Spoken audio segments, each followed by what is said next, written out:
A party leader who would love to be a Prime Minister in Scotland. At the moment, he's the First Minister of Scotland. He wanted to take part in this debate, and you were forbidden, and doubtless you'll say you've done the best. Alex Salmond, thank you for joining us from Edinburgh, if you've been in. But, of course, you couldn't be Prime Minister because you're not even going to be an MP after this election. What did you take from that debate? How did you score it?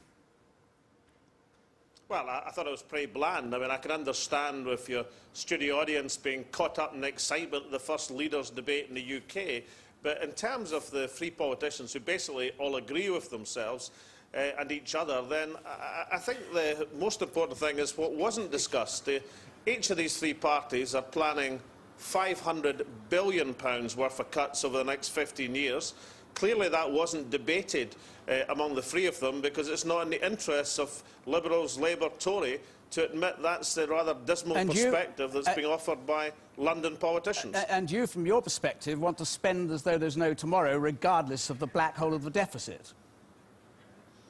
No, Jonathan, what we want to do is cut the things that don't matter. The one point I agreed with Nick Clegg in the debate, the £100 billion proposed to be wasted on the Trident missile system or the remnants of the ID card system or nuclear dumps or keeping the Raj of the Scotland office or indeed the House of Lords. Let's get rid of the things that don't matter so as we can protect the things that do matter.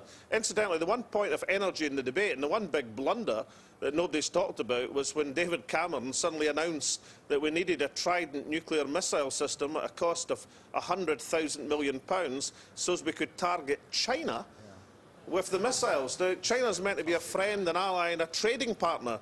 I think the Chinese ambassador will be on the phone to Tory HQ tomorrow, wondering what they've done to deserve to be a target for nuclear missiles. Alex, don't go away. I just want to clarify with the Shadow Foreign Secretary that China will be, or would be, targeted if that's exactly as I think David Cameron did say. Never referred to targeting China. And Alex Salmond has enjoyed bringing that expression. What David was talking about was the way the world is changing. You can't foresee the way the world changes over the next 20, 30 years, and he was talking about developments all over the world. Okay. Hold on. You mentioned China as a threat, and that was the reason for keeping Trident. So, I mean, you can't foresee developments. It's not an unreasonable judgment for him to make. So he did not say we were going to target China. Obviously, we're not going to target China.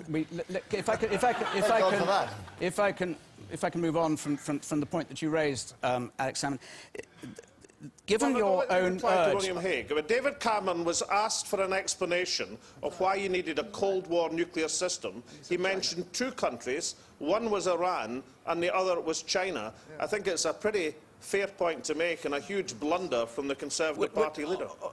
So Alex is no longer saying that David said we were going to target China. Now that they mentioned two particular countries. Can I say, if you have the choice, hold it a second, Alex. If you have the, it's very interesting, and we can't go on it forever, but if you have a nuclear missile of the Trident capacity, is it your view that you have to bear in mind that China might be the kind of threat that you would wish to be able to deploy Trident against? Well, I think you cannot envisage China. Or did he? Or can we just cut to the chase? Did he not mean to say China? No, he was illustrating the uncertainties in the world over the next 10, 20, 30 years. Does anybody think that what happens in China or many other countries is certain? I mean, David was simply illustrating that point. It does not mean we're trying to wage war against those countries. But by the way, Jonathan, just to get a bit of realism into this, we are talking about 20 billion. Important as that is, it is not 100 billion, and that's the problem at the moment, that people make up Mickey Mouse figures. Tonight we had a figure from Nick Clegg about spending being able to fund 3,000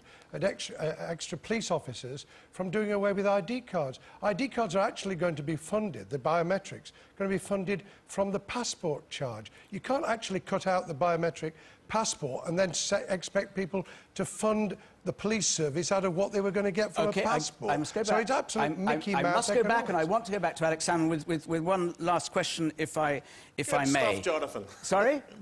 Beg your pardon?